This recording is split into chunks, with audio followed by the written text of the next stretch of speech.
ప్రముఖ కవి రచయిత అందశ్రీ కన్నుమూశారు. ఇంట్లో ఒక్కసారిగా కుప్పకూలి పడిపోయిన ఆయనను కుమారులు వెంటనే గాంధీ హాస్పిటల్ కి తరలించారు.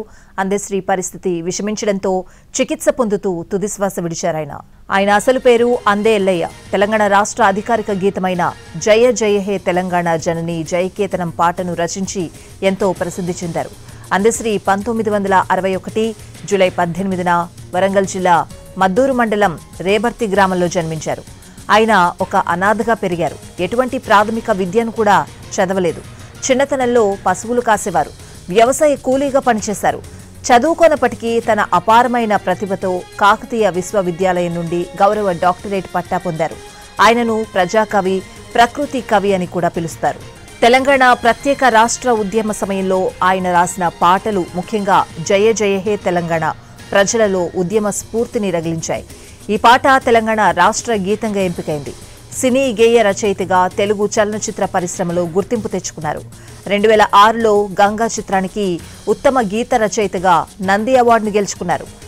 నదులంటే ఆయనకు ప్రత్యేకమైన అభిమానం. ప్రపంచంలోని నదులన్నింటినీ సందర్శించి వాటిపై తన భావాలను పంచుకున్నారు అందశ్రీ. అందశ్రీకి సామాజిక స్ఫూర్తితో కూడిన రచనలు చేసిన కవిగా పేరుంది. ఆయన పాటలు, కవితలు ప్రజల భావాలను ప్రతిబింబిస్తాయి. ఆయన రచనలు సాధారణ ప్రజల హృదయాలను తాకేలా ఉంటాయి. సామాన్య మానవుడి బాధ, దారిద్ర్యం, పోరాటం, ఆశలు, ఆశయాలను ప్రతిబింబించే పదాలతో అందశ్రీ కవిత్వం నిండి ఉంటుంది. తెలంగాణ రాష్ట్ర గీతంతో పాటు ఎన్నో ఉద్యమ పాటలు రాశారు అందశ్రీ. ఉద్యమ పాటలతో తెలంగాణ సమాజాన్ని తట్టిలేపారు. ఇటీవల అందశ్రీకి కోటి పురస్కారం అందించింది ప్రభుత్వం.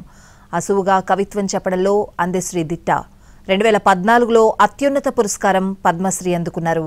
2024లో దాశరథి కృష్ణమాచార్య సాహితీ పురస్కారం, లోక్నాయక్ పురస్కారం లభించింది ఆయనకి. శ్రీ గారు మేము చిన్న ఉన్నప్పటి నుంచి కూడా ఇక్కడ ఇదే మా బస్సులో ఉన్న తన వ్యక్తి. తెల్లారి లేచి చూసే వరకు తను అస్సస్తి గుర్తవ్వడం, ఆ విషయం తెలిసి అడావిడిగా వచ్చి చూసే వరకు అది మా బస్తీకే ఉన్నది తెచ్చిన అసంటి అందశ్రీ గారు ఇలా హఠాత్తుగా కూలిపోవడం మాకు తీరని దిగ్భ్రాంతిని కలిగించింది.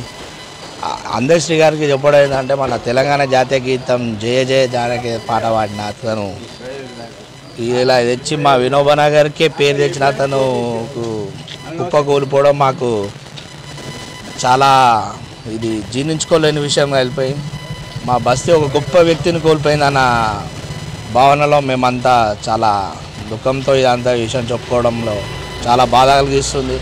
అతను ఎంత పెద్ద పేరు తెచ్చుకున్నా కానీ కూడా ఆయన సింప్లిసిటీకి పెట్టింది పేరుగా ఉన్నది.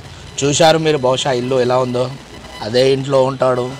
ఇప్పటికీ స్టిల్ అదే ఉండు, అదే సేమ్ ఒక స్కార్ఫ్ వేస్తాడు, సేమ్ అదేంది మన బస్సులో వెళ్తాడు.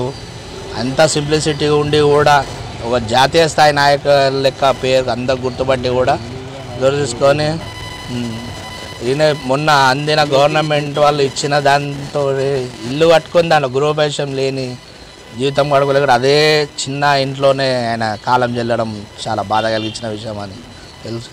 ఈ విషయంలో మా బస్తీ వాళ్ళు ఒక మంచి వ్యక్తిని, ప్లస్ మా సలహాలు, మా బస్తీకి సలహాలు ఇచ్చే వ్యక్తిని కోల్పోయి చాలా బాధలో ఉన్నామని చెప్పి. ఈ అందశ్రీ గారు మేము చిన్న ఉన్నప్పటి నుంచి కూడా ఇక్కడ ఇదే మా బస్సులో ఉన్న తన వ్యక్తి. తెల్లారి లేచి చూసే వరకు తను అస్సస్తి గుర్తవ్వడం. ప్రజా ప్రభుత్వం అధికారంలోకి వచ్చిన తర్వాత రాష్ట్ర గీతాన్ని కొత్త స్వరాలతో రూపకల్పన చేసుకున్నామన్నారు.